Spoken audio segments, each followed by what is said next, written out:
Hey everyone, welcome back to our new session. अभी हम लोग कर रहे हैं डीबीएमएस डाटाबेस मैनेजमेंट सिस्टम, जिसमें हम लोग देख रहे थे अपना इंडेक्सिंग वाले यूनिट को। उसी को आगे कंटिन्यू करते हुए अब हम लोग बात करने वाले हैं dense index and sparse index के बारे में। टाइप्स ऑफ इंडेक्स को ऑलरेडी हमने जो है कवर कर लिए हैं। उसमें हम लोग बार बार यूज़ कर रहे थे डेंस स्पार्स के बारे में, इसलिए हम लोग जो है इसको सेपरेटली डिस्कस कर लेते हैं कि ये डेंस इंडेक्स क्या होता है और स्पार्स इंडेक्स क्या होता है। तो चलिए समझते हैं कि ये इंडेक्स आखिर है क्या और ये आखिर हमारा काम कैसे करता है। चलिए समझते हैं। तो ये जो हमारा इंडेक्सिंग है, इसको थोड़ा सा इधर कर लेते हैं। Okay. Okay. Dense index and sparse index, these are not separated index type. ये क्या है? पहली बात तो ये इंडेक्स का टाइप नहीं है। ये हमको बताता है कि how index entry are store. Index का जो भी एंट्री है वो स्टोर कैसे हुआ, वो हमको ये बताता है। लेकिन ये इंडेक्स का टाइप नहीं, इसलिए हम पहले ही ये पॉइंट को लिख दिए हैं। ठीक है। अब सबसे पहले इंडेक्स को हम लोग डिस्कस करने जा रहे हैं, जो कि है डेंस इंडेक्स। अब ये डेंस इंडेक्स क्या है, कैसे काम करता है, समझिएगा। Dense index is an index in which every search की, क्या, एवरी सर्च की वैल्यू हैज इंडेक्स एंट्री और every record has an index entry. मतलब जितना भी इंडेक्स है, जितना भी रिकॉर्ड है, जितना भी सर्च की वैल्यू है, सभी का एक एंट्री रहेगा। एवरी, यहाँ पे एवरी पे पॉइंट आउट करना है कि एवरी जितना भी है सबका एक एक एंट्री रहेगा ही रहेगा, जिसको हम लोग बोलेंगे डेंस इंडेक्स। जैसे कि एग्जांपल के लिए अगर हम बात करें तो ये हमारा जो है डेटा फाइल है। इसमें हम लोग यहाँ पे बहुत सारा एंट्री जो है यहाँ पे दे दिए हैं। अगर यहीं पे अगर हम डेंस इंडेक्स बनाएंगे इसका, तो जितना भी यहाँ पे है 4 एंट्री है, तो चारों का जो है यहाँ पे हमको सबका एंट्री देना पड़ेगा, हर एक का देना पड़ेगा। इसको बोलते हैं डेंस इंडेक्स। ओके। तो डेंस का मतलब जो है सबका एंट्री रहेगा, तो उसको हम लोग बोलेंगे डेंस इंडेक्स। नेक्स्ट हम लोग आगे बढ़ते हैं थोड़ा सा। डेंस इंडेक्स का थोड़ा सा कैरेक्टरिस्टिक्स की बात कर ले, तो यहाँ पे जितना रहेगा, जैसे मान लेते हैं हर एक एंट्री के लिए एक जो है, हर एक रिकॉर्ड के लिए एक एंट्री तो लग ही रहा है। तो जितना नंबर ऑफ एंट्री रहेगा उतना नंबर ऑफ रिकॉर्ड रहेगा। ठीक है, ये थोड़ा सा याद रखिएगा। इसमें हम लोग सर्चिंग कैसे करेंगे, तो सर्चिंग करना सिंपल सा है। जो भी चीज़ आपको सर्च करना है, जैसे मान लेते हैं हमको ये सर्च करना है, तो इसमें सर्चिंग कैसे होगा।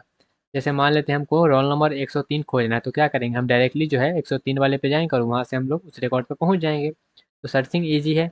इसके एडवांटेज की बात करें तो एडवांटेज फास्ट सर्चिंग है, सिंपल है, इसका थोड़ा सा परफॉर्मेंस अच्छा होता है। डिसएडवांटेज की बात करें तो ये जो है लार्ज स्टोरेज यहाँ पे रिक्वायर्ड होता है, क्योंकि हर एक के लिए जो है एक इंडिविजुअल इंडेक्स यहाँ पे मेंटेन करके चलना पड़ता है, इसलिए इसका थोड़ा सा मेंटेनेंस ज़्यादा लगता है, जहाँ पे अपडेट का कॉस्ट जो है वो हाई होता है। तो ये रहा हमारे पास डेंस इंडेक्स के बारे में। आई होप आपको ये क्लियर हुआ होगा।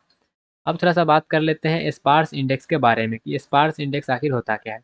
तो ऐसा इंडेक्स जहाँ पे हमारे पास सम की वैल्यू के लिए एक इंडेक्स रहता है, मतलब हर एक के नहीं, हर एक के लिए नहीं रहेगा, कुछ कुछ के लिए जो है हमारे पास ये जो इंडेक्स का एंट्री है वो दिया हुआ रहेगा। यूजुअली हम यहाँ पे जो यूज़ करते हैं, एक ब्लॉक का एक एंट्री लेके चलते हैं। जैसे कि सपोज करिएगा ये हमारा ब्लॉक 1 है, इसको यहाँ पे नहीं, ये हमारा, इसको थोड़ा सा जो सही करते हैं, ये ब्लॉक 1 है, ये ब्लॉक 2 है और ये ब्लॉक 3 है। 3 ब्लॉक है हमारे पास। ब्लॉक 1 में हमने ये दिया, ब्लॉक 2 में हमने ये दिया और ब्लॉक 3 में हमने ये दे दिया। ठीक है। इसका भी एंट्री यहाँ पे मेंटेन कर देते हैं। ये रहा ब्लॉक 1 का, ये रहा ब्लॉक 2 का और ये रहा ब्लॉक 3 का। तो इसका अगर हम स्पार्स इंडेक्स बनाएंगे तो जितना नंबर ऑफ ब्लॉक है उतना यहाँ पे हमको एंट्री देना पड़ेगा। तो 3 ब्लॉक है तो 3 एंट्री यहाँ पे रहेगा। ये हमारा होता है स्पार्स इंडेक्स। स्पार्स में जो है सबका हम नहीं देते हैं, सिर्फ हम यहाँ पे जो ज़रूरत होता है उतना ही को देता है, मतलब नंबर ऑफ ब्लॉक जितना है उतना ही हम लोग यहाँ पे देते हैं। इसमें थोड़ा सा बात कर लेते हैं कि सर्चिंग कैसे करते हैं। तो सर्चिंग इसमें करना सिंपल सा है कि हम लोग जो है डायरेक्टली जाते हैं उस ब्लॉक पे और उस ब्लॉक में जाके हम लोग जो है सर्च कर लेते हैं, देखते हैं कौन किसके अंदर में लाई कर रहा है, वहाँ पे से हम जो है उसको देख लेते हैं। जैसे कि मान लेते हैं ये हमारे पास जो है इंडेक्स है, तो इस इंडेक्स को ले लेंगे। अगर हमको खोजना है 105 कि रोल नंबर 105 कहाँ पे है, तो हम क्या करेंगे, देख लेंगे किसके रेंज में वो लाई कर रहा है। तो 104 और 107 के बीच में 105 आ जाएगा, तो हम डायरेक्टली जो है ब्लॉक 2 पे मूव कर जाएंगे और वहाँ से हमारा रिकॉर्ड जो है वो मिल जाएगा। तो इस तरह से हम लोग जो है वहाँ पे करते हैं। इसके थोड़ा सा कैरेक्टरिस्टिक्स की बात कर लें और इसके एडवांटेज और डिसएडवांटेज को भी थोड़ा सा देख लेते हैं। ये रहा इसका कैरेक्टरिस्टिक्स, फिर ये रहा इसका एडवांटेज, ये रहा इसका डिसएडवांटेज। समझिएगा, कैरेक्टरिस्टिक्स यहाँ पे जितना रहेगा वो उसका जो है एक ब्लॉक का एक एंट्री रहेगा, सबका नहीं रहेगा। थोड़ा सा स्टोरेज इसका लेस होता है, इसका जो साइज़ होता है इंडेक्स साइज़ का वो कम होता है। एडवांटेज इसका थोड़ा सा स्टोरेज कम लगता है, इजी मेंटेनेंस है, फास्टर अपडेट है। इसका डिसएडवांटेज ये है कि थोड़ा सा स्लोअर यहाँ पे सर्च हो सकता है, क्योंकि दो दो बार हमको सर्च करना पड़ रहा है। यहाँ पे जो है थोड़ा सा ऑर्डर रिक्वायर्ड होता है कि हाँ सेम ऑर्डर में वो रहना चाहिए। तो ये हमारा हो गया characteristics, advantage and disadvantage of sparse and dense index. दोनों को हमने समझ लिया है, ठीक है। चलिए अब थोड़ा सा आगे बढ़ते हैं, ये समझ में आ गया होगा तो अब यहाँ पे स्पार्स और डेंस के बीच में थोड़ा सा यहाँ पे जो है देख लीजिएगा। ये ऑलरेडी हमने जो है कंपेयर कर लिया है इससे पहले, लेकिन फिर भी यहाँ पे एज अ टॉपिक यहाँ पे हम लोग डिस्कस कर लेते हैं। जैसे कि नंबर ऑफ ब्लॉक कैसे हम निकालते हैं, नंबर ऑफ ब्लॉक निकालते हैं हम कुछ इस तरह से कि टोटल कितना रिकॉर्ड है 1000 और साइज कितना है 10, तो यहाँ पे कितना आ जाएगा 100 नंबर ऑफ ब्लॉक आ गया, ठीक है। अगर डेंस इंडेक्स में जाएंगे तो यहाँ पे हमको 1000 का 1000 लगेगा, लेकिन अगर स्पार्स में जाएंगे तो जितना नंबर ऑफ ब्लॉक रहता है उतना ही लगता है। तो ये स्पार्स और डेंस का दिया रहा एग्जाम्पल। आई होप आपको ये एग्जाम्पल से समझ में आया होगा कि किस तरह से जो है नंबर ऑफ इंडेक्स का एंट्री कम और ज़्यादा होता है, ठीक है। अब यहाँ पे थोड़ा सा इसका बात कर लेते हैं इसके डिफरेंसेस की कि क्या डिफरेंस है दोनों के बीच में। तो यहाँ पे थोड़ा सा बॉक्स मॉडल बनाना पड़ेगा इसको। ये रहा इसका फीचर, ये रहा डेंस और ये रहा स्पार्स। दोनों को एक ही जगह यहाँ पे कर लेते हैं और दोनों के बीच में डिफरेंस देखिएगा, ये ऑलरेडी हमने ये डिस्कस कर लिया, इसको हटा देते हैं यहाँ से, इसका ज़रूरत नहीं है यहाँ पे। ओके, स्पार्स एंड डेंस के बीच में जो है यहाँ पे देख लीजिएगा। रियल लाइफ एग्जांपल में हमने जो है फ़ोन कॉन्टैक्ट का एग्जांपल लिया था कि वो हमारे पास किस तरह से वहाँ पे हमने जो है करना है वो स्पार्स और डेंस में, ठीक है। समझ में आया स्पार्स और डेंस का कहानी। वैसे हमने इसको ऑलरेडी समझ चुका है, लेकिन फिर भी यहाँ पे हमने जो है एज अ टॉपिक डिस्कस कर लिए, क्योंकि हमने मेंशन करके वहाँ पे रखे थे। चलिए अब बढ़ते हैं सबसे इम्पोर्टेंट चीज़ पे, जो कि है मल्टी लेवल इंडेक्सिंग। इंडेक्सिंग हमारा कितना अच्छा चल रहा था, प्राइमरी, सेकेंडरी और क्लस्टरिंग, तो ये मल्टी लेवल इंडेक्सिंग क्यों आ गया। तो मल्टी लेवल इंडेक्सिंग आया है, थोड़ा सा क्यों आया है उसको हम लोग डिस्कस करते हैं। सपोज अ डाटाबेस, जैसे कि मान लेते हैं एक ऐसा डाटाबेस है जिसमें 10 लाख एंट्री है पहले से, ठीक है। तो वहाँ पे क्या हो रहा है, वहाँ पे थोड़ा सा इंडेक्सिंग करना थोड़ा सा जो है लार्ज डाटा का क्या हो रहा है, प्रॉब्लम आ रहा है, क्योंकि यहाँ पे क्या करना पड़ेगा, वहाँ पे एंट्री देना पड़ेगा सबका। तो even after creating index the index itself many large, तो यहाँ पे अगर हम इंडेक्सिंग लगा भी दे रहे हैं तो इंडेक्सिंग भी क्या हो रहा है, बहुत ज़्यादा साइज का हो जा रहा है। तो यहाँ पे हमको जैसे मान लेते हैं डाटा फाइल बना रहे हैं, तो यहाँ पे इंडेक्स एंट्री कितना आ जाएगा, तो इंडेक्स एंट्री जैसे कि ये मान लेते हैं 10 लाख है, तो सपोज करिए 1 लाख का आ जाएगा इंडेक्स एंट्री। तो ये भी क्या है, ये भी बहुत ज़्यादा है। तो इसलिए हम लोग क्या करते हैं, मल्टी लेवल इंडेक्सिंग का यूज़ करते हैं ताकि हमारा एंट्री जो है वो कम हो जाए। वो जो हमारे पास नंबर ऑफ एंट्री है इंडेक्स का, वो इंडेक्स का कम हो जाए। इसलिए हम लोग जो है मल्टी लेवल इंडेक्सिंग का यूज़ करते हैं। इंडेक्सिंग तो ठीक था, लेकिन उसी इंडेक्सिंग पे हम लोग जो है मल्टी लेवल इंडेक्सिंग लगाएंगे। कैसे लगाएंगे वो समझते हैं। सबसे पहले समझते हैं मल्टी लेवल इंडेक्सिंग आखिर है क्या। अभी तो हम लोग सिर्फ नीड समझे क्या है। तो multi level indexing is a technique in which N index is created on another index. एक इंडेक्स जो है हम दूसरे इंडेक्स पे क्रिएट करेंगे। इन सिंपल वर्ड कह सकते हैं आप कि इंडेक्स ऑन इंडेक्स, मतलब एक इंडेक्स पहले से बना हुआ है, उस इंडेक्स पे हम लोग फिर से इंडेक्सिंग कर रहे हैं, उसको हम लोग बोलते हैं मल्टी लेवल इंडेक्सिंग। जैसे आप सपोज करिएगा, इसको हम लोग कैसे समझ सकते हैं कि आप जो है वही बुक का एग्जांपल लीजिए कि जो भी चैप्टर है उसका पहले नाम लिख दिया गया है। अब उस चैप्टर में, क्योंकि वो इंडेक्सिंग तो बन गया, अब उस चैप्टर का जो है जितना टॉपिक है, जितना सब टॉपिक है, उसका हम अलग से इंडेक्सिंग कर रहे हैं, ऐसे समझ लीजिए। क्योंकि अगर मान लेते हैं हम एक ही इंडेक्सिंग पे, सपोज करिए यहाँ पे हम लोग एग्जांपल लेते हैं। ओके, इंडेक्सिंग हो गया। ओके, इसको भी कर लेते हैं इधर। ओके, यहाँ पे हम पेज ऐड कर लेते हैं। सपोज करिए हमारे पास क्या है, पूरा डाटा सेट है। अब इस डाटा सेट में हम लोग क्या करते हैं, जैसे ये पूरा का पूरा बुक का एग्जांपल ले सकते हैं। ये हमारा सपोज करिएगा बुक्स है, बुक है। अब इसमें बहुत सारा जो है चैप्टर पहले से बना हुआ है, तो हम लोग इंडेक्स का यूज़ करते हैं ताकि हम चैप्टर पे डायरेक्टली मूव कर पाएँ। तो ये हमारा इंडेक्स है, ठीक है। अब ये हमारे पास बुक का हमने यहाँ पे इंडेक्सिंग बना ली है। इस इंडेक्स में हम लोग सिर्फ चैप्टर ही मेंशन किए हैं कि पहला चैप्टर ये है, दूसरा चैप्टर ये है, तीसरा चैप्टर ये है। अब यहाँ पे सपोज करिए कि यहाँ पे अगर हम चाहें तो क्या हम इसमें भी जो है इसका सब टॉपिक भी दे सकते हैं कि 1.1 में ये टॉपिक है, दूसरा में 1.2 में ये टॉपिक है, दे सकते हैं, बिल्कुल दे सकते हैं। लेकिन अगर हम उसमें ये दे दिए तो हमारा इंडेक्स का जो पेज है ये भी बहुत ज़्यादा बढ़ जाएगा। तो इसलिए हम लोग क्या करते हैं, मल्टी लेवल इंडेक्स का यूज़ करते हैं कि हमारा एक और इंडेक्स बना लिए। अब क्या करेंगे, ये जो 1 वाला टॉपिक है ना, ये 1 चैप्टर जो है ना, इस 1 चैप्टर में जो है हम लोग कहेंगे कि ये टॉपिक है, फिर ये टॉपिक है, फिर ये टॉपिक है, इस तरह से। इस चैप्टर का हम लोग जो है सब टॉपिक जो है वो हमने यहाँ पे लिख लिया है। तो ये जो है इस तरह से काम होगा। ये जो है इस यहाँ पे पॉइंट करेगा कि ये जो चैप्टर है वन है इसमें, इस बुक में, ठीक है।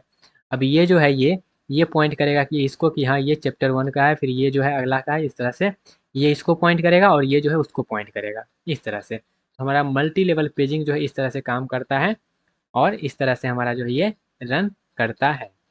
ठीक है, समझ में आया?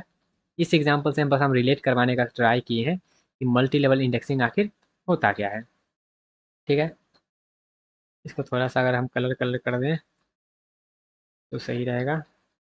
ओके, तो बेसिक आइडिया इसका रहेगा, इसका बेसिक आइडिया रहेगा कि सब मेरा डाटा जो है ऊपर रहेगा सबसे, फिर लेवल 1, लेवल 2, लेवल 3 इस तरह का जो है इंडेक्सिंग होते रहेगा।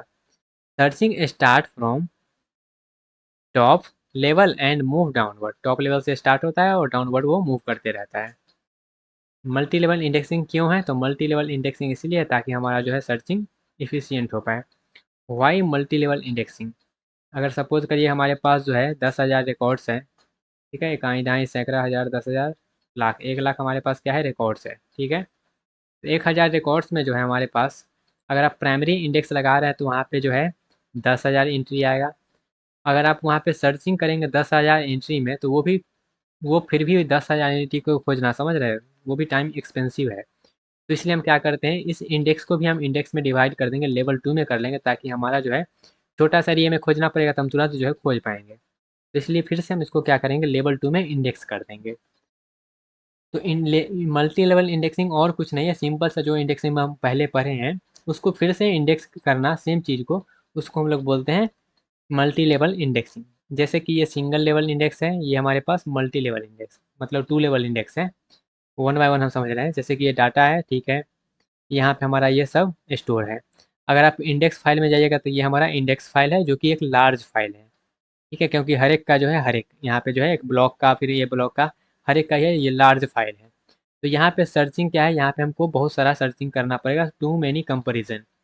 तो इसलिए हम 2 लेवल में जाएंगे, तो ये जो है हम लेवल 1 इसको हम लोग क्या करेंगे, जैसे कि ये हमारे पास है, इसको हम क्या कहेंगे, इसको हम इस तरह से कर देंगे कि ये जो 101 वाला है ये अलग लेवल 1 में है, ये जो 1000 से स्टार्ट हो रहा है वो लेवल 2 में है, फिर 2000 से स्टार्ट हो रहा है वो लेवल 3 में है। तो हमको ये जो भी चीज़ खोजना है उसको हमको यहाँ पे ईजी पड़ जाएगा। कैसे कि पहले हम क्या करना पड़ रहा था, जैसे मान लेते हैं 5,000 खोजना है तो हमको 5,000 यहाँ पे जाके खोजना पड़ रहा था, कहाँ है 5,000। लेकिन अब हमको अगर 5,000 खोजना खोजना है तो हमको पता चल जाएगा 5,000 वाला जो है वो लेवल 5 में है, तो वहाँ पे हम डायरेक्ट जाएंगे और वहाँ से फट से खोल के लेंगे। तो ये हमारा स्ट्रक्चर कुछ रहता है, मल्टी लेवल या फिर 2 लेवल या फिर 3 लेवल, 4 लेवल, 5 लेवल, जिस भी लेवल का आपको बनाना हो यही हमारा स्ट्रक्चर रहने वाला है। सर्चिंग कैसे होगा, तो सिंपल सर्चिंग होगा। जैसे सपोज करिएगा हमको अगर खोजना है कि 2050 2050 कहाँ पे है उस फाइल में, तो हम कैसे खोजेंगे, तो उसको खोजने के लिए हम लोग स्टार्ट करेंगे स्टेप 1 में। तो सबसे पहले ये 2050 है, मतलब ये जो है 2001 से जो स्टार्ट हो रहा है वो कौन सा में है, तो वो लेवल 3 में है, वो लेवल 3 में है। ये इससे इतना से हमको पता चलेगा ये लेवल 3 में है, ठीक है। इसको थोड़ा सा उधर कर दें, ओके। अब हम स्टेप 2 में जाएंगे। अब स्टेप 2 में जब गए हैं तो वहाँ पे हम go to level 1 index block L3, तो हमको बता देगा कि हाँ यहाँ पे, फिर जाएंगे हम वहाँ पे उस एंट्री पे और वहाँ से हम डायरेक्टली जो है पॉइंट करेगा वहाँ पे जाकर खोज लेंगे, तो हमारा रिकॉर्ड जो है वो मिल जाएगा।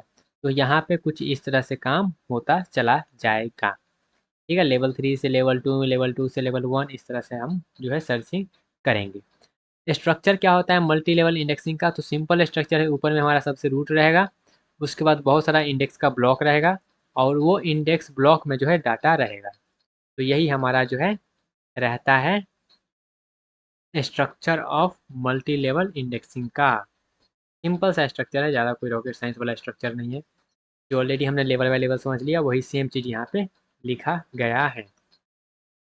ठीक है, इस एडवांटेज क्या होता है, फास्ट सर्चिंग हो गया, डिस्क एक्सेस रिड्यूस हो गया, सुटेबल होता है लार्ज डाटा सेट के लिए, बेटर परफॉर्मेंस होता है। डिसएडवांटेज थोड़ा सा स्पेस यहाँ पे ज़्यादा ले लेता है, कम्प्लेक्स थोड़ा सा ज़्यादा हो जाता है, अपडेट ओवरहेड थोड़ा सा यहाँ पे कम्प्लेक्स टाइप का हो जाता है। तो ये सब कुछ कुछ एडवांटेज है और कुछ इसको इसका डिसएडवांटेज है। चलिए एक एग्जाम्पल लेके समझते हैं कि इसका एग्जाम्पल क्या है और कैसे इसका हम लोग सॉल्व करेंगे।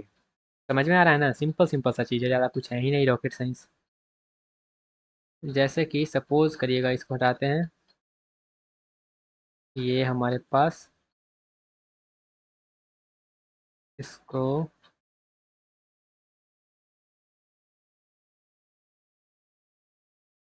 नंबर ऑफ ब्लॉक निकाल लेते हैं। नंबर ऑफ ब्लॉक निकालेंगे तो ये कितना है, ये है हमारे पास 10,000 डिवाइड बाई 10, तो ये क्या आ गया, ये आ गया 1,000। नंबर ऑफ ब्लॉक आ गया 1,000, तो प्राइमरी इंडेक्स में हमारे पास जो है 1,000 रहेगा, जितना ब्लॉक रहता है उतना रहता है। अब सपोज करिएगा यहाँ पे हमारे पास जो है one index block store 100 entries, ऐसा समझिएगा एक ब्लॉक में जो है 100 एंट्री रहता है एक ब्लॉक में। ठीक है, तो यहाँ पे हमारे पास कितना हो गया, लेवल 1 में जाएंगे, लेवल 1 में यहाँ पे हम कहेंगे 1,000 डिवाइडेड बाई 10 मतलब 100। ठीक है, फिर यहाँ पे हमारे पास क्या है कि लेवल 2 में जाएंगे तो हम देखेंगे इंडेक्स का एंट्री क्या है, 10 है। तो इस तरह से हमारे पास जो आगे बढ़ते रहेंगे, थोड़ा सा जो है पहले सही करते हैं, इधर गया। ओके, यहाँ पे हमारा जो है इसको 1,000 और यहाँ पे 1,000 तो ऊपर से आया, और यहाँ पे 100 एंट्री ले रहा है ना, तो यहाँ पे 10 आ जाएगा। तो लेवल 2 में हमारे पास सिर्फ 10 बच जाएगा, तो हमको सिर्फ क्या करना पड़ेगा, 10 एंट्री में ही देखना पड़ेगा, फिर वहाँ से हम डायरेक्टली जो है मूव कर सकते हैं। ठीक है, तो ये हमारा मल्टी लेवल इंडेक्सिंग का क्या होता है, ये ब्यूटी होता है कि हमको जो है बहुत सारा काम जो है वो कम कर देता है सर्चिंग का। क्लियर हुआ, मल्टी लेवल इंडेक्सिंग समझ में आया। ठीक है, आगे बढ़ते हैं थोड़ा सा। अब थोड़ा सा इसके एडवांटेज जो है वो तो बात कर ही लिए, थोड़ा सा कंपेरिजन कर लेते हैं सिंगल लेवल में और मल्टी लेवल में। ओके, सिंगल लेवल में क्या होता है हमारे पास, सर्चिंग स्पीड थोड़ा सा कम होता है, मल्टी लेवल में सर्चिंग स्पीड ज़्यादा हो जाता है। डिस्क एक्सेस जो है वो सिंगल लेवल में ज़्यादा होता है, मल्टी लेवल में कम हो जाता है। कम्प्लेक्सिटी की बात करें तो सिंगल लेवल सिंपल होता है, मल्टी लेवल कम्प्लेक्स होता है। सुटेबल जो होता है सिंगल लेवल छोटा डाटा के लिए सही होता है, मल्टी लेवल लार्ज डाटा के लिए सही होता है। अब यहाँ पे थोड़ा सा जो है मल्टी लेवल इंडेक्सिंग जो होता है ना, यहाँ से हमारा स्टार्ट होता है बी और बी प्लस ट्री का कहानी। बी और बी प्लस ट्री का कहानी स्टार्ट होता है। Multi level indexing is the basic idea behind B tree and B plus tree. हम लोग देखेंगे किस तरह से हम इंडेक्स करते हैं, इंडेक्स ऑन इंडेक्स करते हैं, फिर से इंडेक्स ऑन इंडेक्स करते हैं। तो ये जो हैवारिक होता है ना, ये हमारा जो है बन जाता है क्या, बी ट्री बन जाता है। तो इसको हम लोग समझेंगे कैसे होता है हमारे पास बी ट्री, उसका क्या क्या हमारे पास जो है प्रॉपर्टी होता है, इंसर्शन कैसे करते हैं, डिलीट कैसे करते हैं, ये सारी चीज़ हम लोग जो है देखने वाले हैं। ठीक है, तो जैसे ये हम बुक का एग्जांपल ले रहे थे ना, सेम वही एग्जांपल यहाँ पे जो है मल्टी लेवल का लिया गया है, आप यहाँ पे समझ सकते हैं। क्लियर हुआ, क्लियर हुआ गाइस। चलिए इसको उठा लेते हैं इधर से, तो यहाँ पे चिपका देते हैं।